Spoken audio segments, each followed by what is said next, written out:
Bisa nggak di-sharing nih sama teman-teman? Gimana cara penyelesaiannya? Kalau teman pengalaman sih ya dia tetap melaporkan ini ya. Yang pertama dia minta report blog si akun ya. Report blog di akun. Oke, langkahnya. Cuman kan itu kemudian tidak bisa mengembalikan uang yang telah hilang, uang dia yang telah hilang. Nah, itu gitu dia ya. masalahnya Mas Adit. Kalau cuman blokir akun pasti buat teman-teman kurang memuaskan. Karena uangnya sudah ada nggak ya. balik nih Mas Adit. Nah, upaya apa sih yang kira-kira bisa dibagi ke teman-teman? Ketika misalnya amit-amit ya teman-teman jangan ngalamin hal kayak gini ya. Kita cuman sharing tips aja. Ini sih belum pernah ada sih Pak ya, belum pernah ada teman atau mungkin kerabat itu yang melakukan atau mungkin bagaimana hasilnya belum ada. Tapi sebetulnya kalau kita bicara soal uang kita yang hilang ya, uang Iya, yang kita udah hilang ketipu atas lah. itu ya, itu kan sudah masuk dalam delik yang namanya penipuan. Ya. Hanya saja yang pertama gini, kalau kita lapor polisi mungkin bisa karena itu deliknya penipuan betul. Mungkin bahan bukti kita telah ditipu mungkin ada. Cuman kan kita tidak tahu profil si penipu. Kalau misalkan kayak kita ditipu dalam hal konteks yang offline gitu ya, kopi darat, mungkin kita enak ngomong ke polisi, Pak, saya ditipu orangnya. Ya, ini kan kamu ditipunya kan secara ini kita nggak online. tahu. Hanya ada satu yang mungkin bisa kita lakukan untuk menelusuri siapa sih penipu ini sebenarnya, adalah di rekening banknya. Ketika kita transfer, itu kan pasti muncul nama si nasabah. Oh iya, ada, tertentu. betul sekali. Kalau transfer, saya juga dikasih info. Nah, Ini ada bukti transfernya juga, Hmm. ya, ada nama pelakunya juga dan ada nomor rekening banknya. Nah, bagaimana menyelesaikan ini? hanya saja gini, ini yang kita belum tahu. Mungkin kalau Sobat Usil ada yang tahu bisa nanti bantu share juga ya di kolom komentar kita ya. Bisa nggak sih sebetulnya bank itu membuka identitas dari si pemilik rekening itu kepada kita seorang korban? Tentunya mungkin dengan katakanlah kita sudah mengantongi lah mungkin surat laporan kita dari kepolisian misalkan bahwa saya ditipu nih gitu kan, tapi saya tidak tahu identitasnya, saya hanya disuruh transfer ke nomor rekening sekian dengan namanya si A, boleh, si B, si C. pertanyaannya boleh nggak sebuah institusi perbankan membuka identitas pemilik rekening sehingga kita bisa melengkapi delik aduan kita. betul. Nah, ini sedikit kita sharing juga Mas Adit ini buat teman-teman juga berdasarkan pengalaman yang saya punya. Saya sedikit mau berbagi buat teman-teman.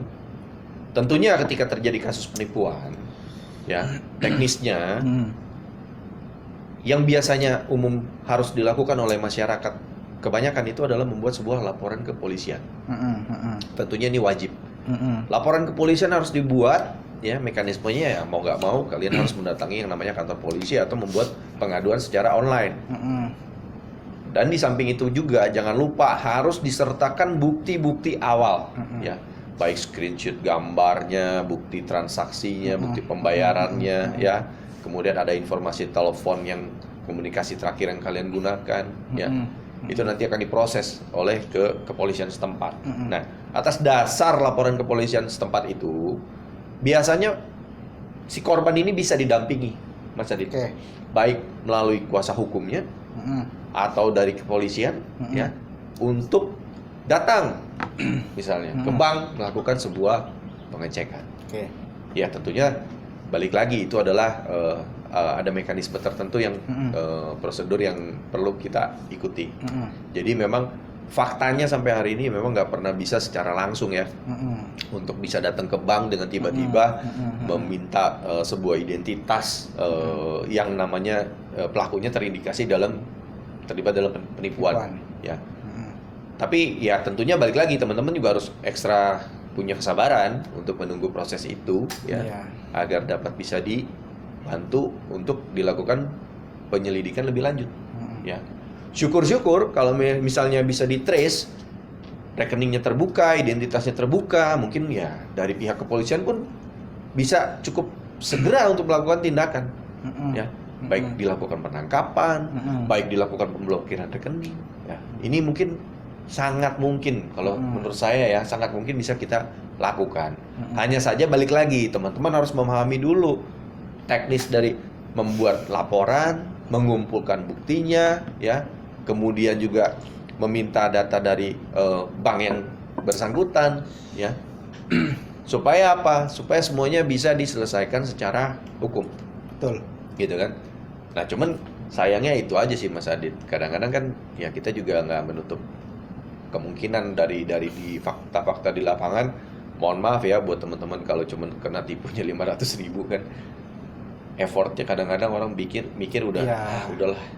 Itu balik lagi kemudian Iya, balik lagi kepada konsumennya. sistem yang berjalan, sistem penanggulangan ya. Iya kan, kalau misalkan cuma ditipu 500.000, apa iya orang semua mau? Iya. Kan nggak semua. Ya kan? Sebetulnya gini sih Pak, diskusinya kalau saya boleh agak perluas ya. Itu kan tadi bentuk upaya penanganan ya. Iya, upaya penanganan. Udah kejadian, baru bagaimana penanganannya. Betul. Itu pun membutuhkan effort dan membutuhkan waktu yang Ya nggak sebentar juga juga lah, sih. gitu kan. Terlebih misalkan dalam hal mungkin kalau kita bicara soal besaran nominalnya pun juga mungkin bisa bisa menjadi ini ya. Betul.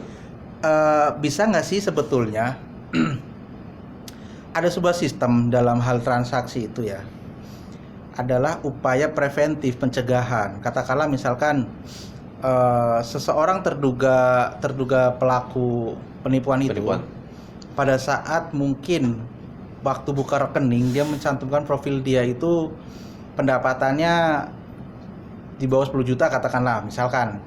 Tapi ketika dia sudah buka rekening dan rekening itu dijadikan untuk salah satu alat dia melakukan penipuan, itu kan pasti banyak transaksi masuk yang mungkin nominalnya bisa dibilang mungkin lebih besar dari data yang dia masukkan waktu buka rekening gitu ya. Di situ sebetulnya bisa nggak sih bank itu memiliki wewenang untuk verifikasi ulang. Kamu orang pada saat buka rekening pendapatan per bulannya itu sekian juta. Tapi ketika sudah berjalannya ini kok tiba-tiba ada sering transaksi masuk lebih dari data yang kamu masukkan awal. Nah, ini sebenarnya diskusi yang menarik juga Mas Adit. Cuman sekali lagi buat teman-teman, ini sebenarnya bukan ranahnya kita juga. Ini kita cuman sharing ya.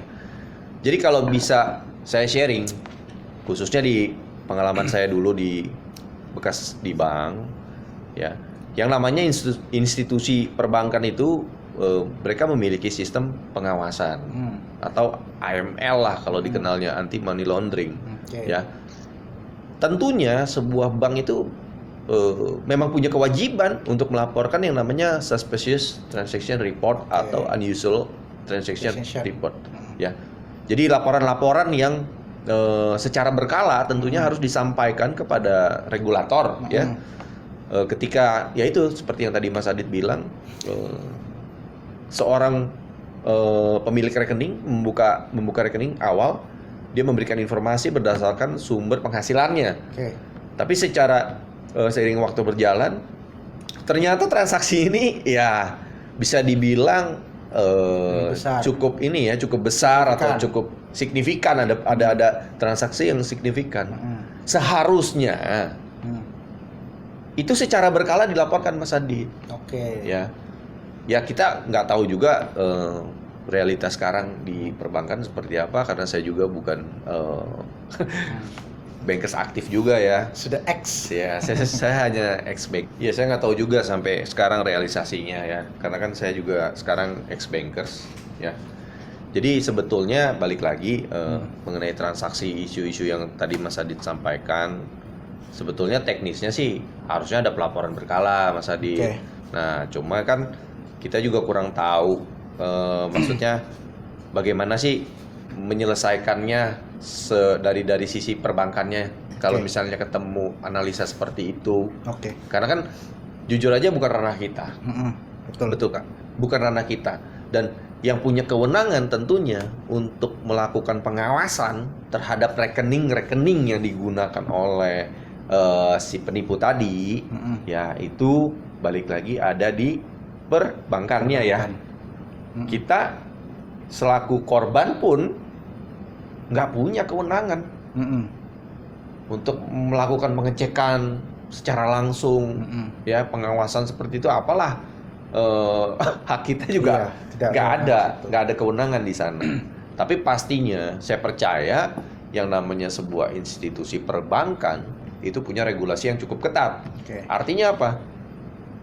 Perbankan itu punya sistem pengawasan anti money laundering, ya, pencucian uang, ya. Apalagi ya ini tadi, kalau misalkan kebayang nih, saya mau sharing ke teman-teman semua di rumah. Let's say kita contoh penipu ini. Satu orang transfer misalnya dari hasil penipuan yang dilakukan lewat Instagram, barangnya nilainya misalkan 1 juta. Nah, korban-korban ini tentunya kan realitanya itu kan mereka melakukan sebuah transaksi namanya. Adanya mutasi kredit harian. Betul. Ya. Sederhana sebetulnya ketika kita ingin mempelajari transaksi kredit hariannya, balik lagi seperti biasa atau ada yang signifikan. Betul.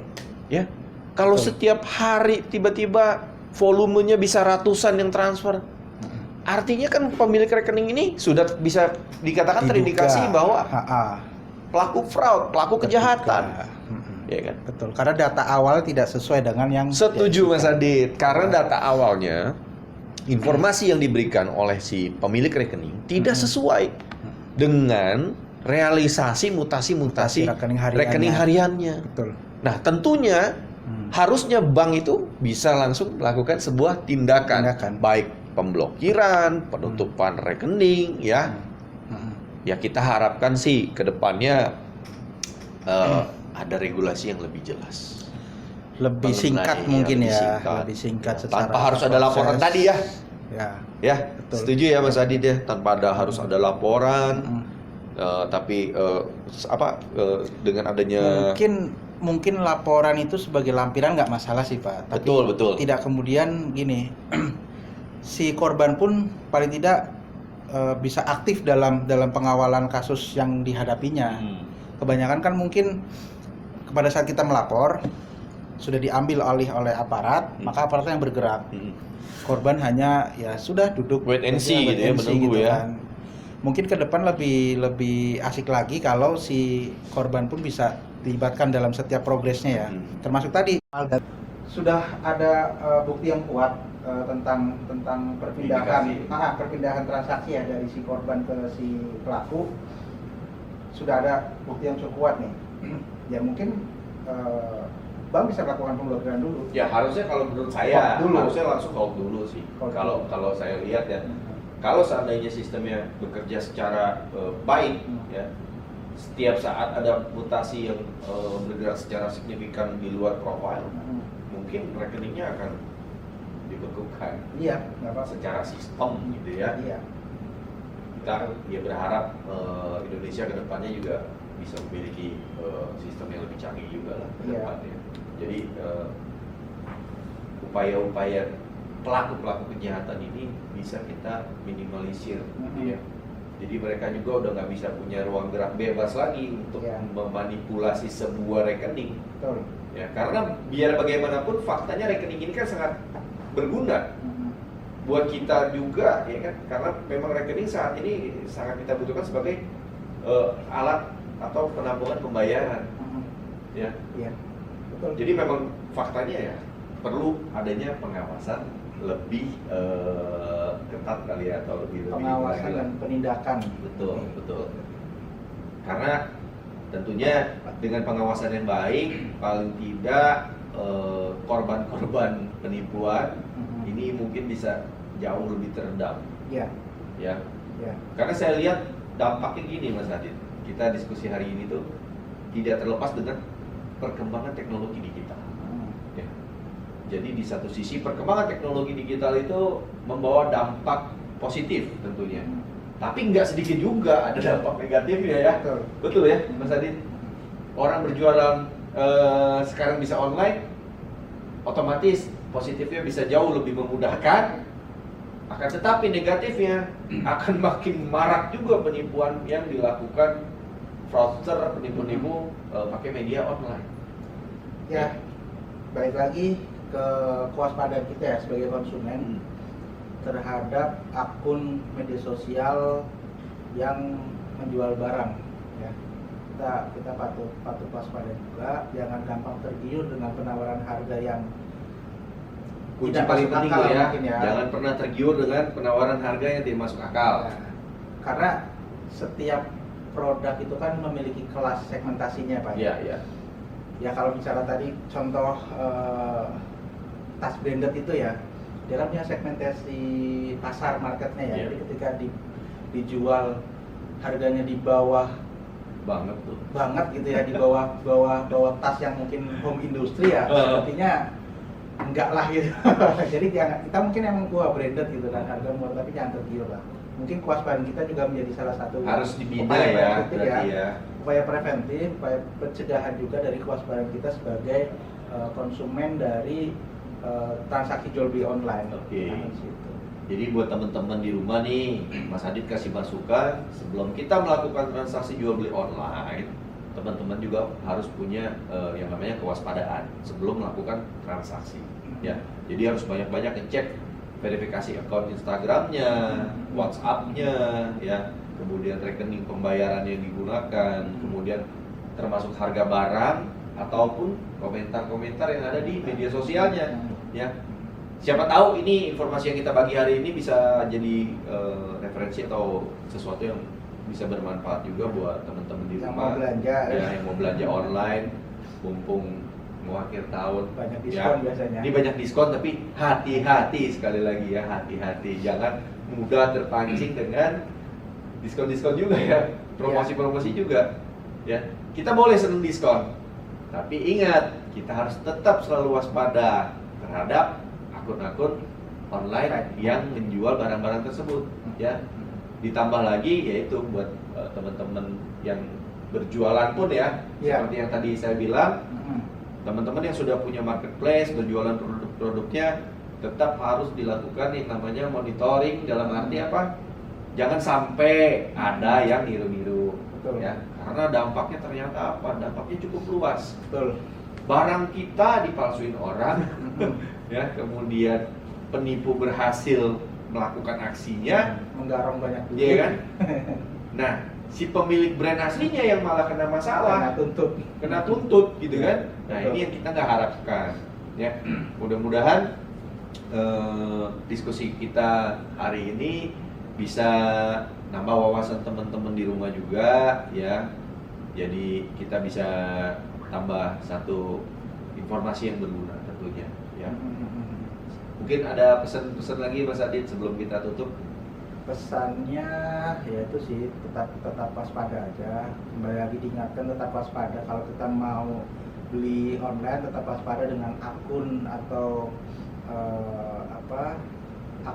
atau tempat dia berjualan itu ya.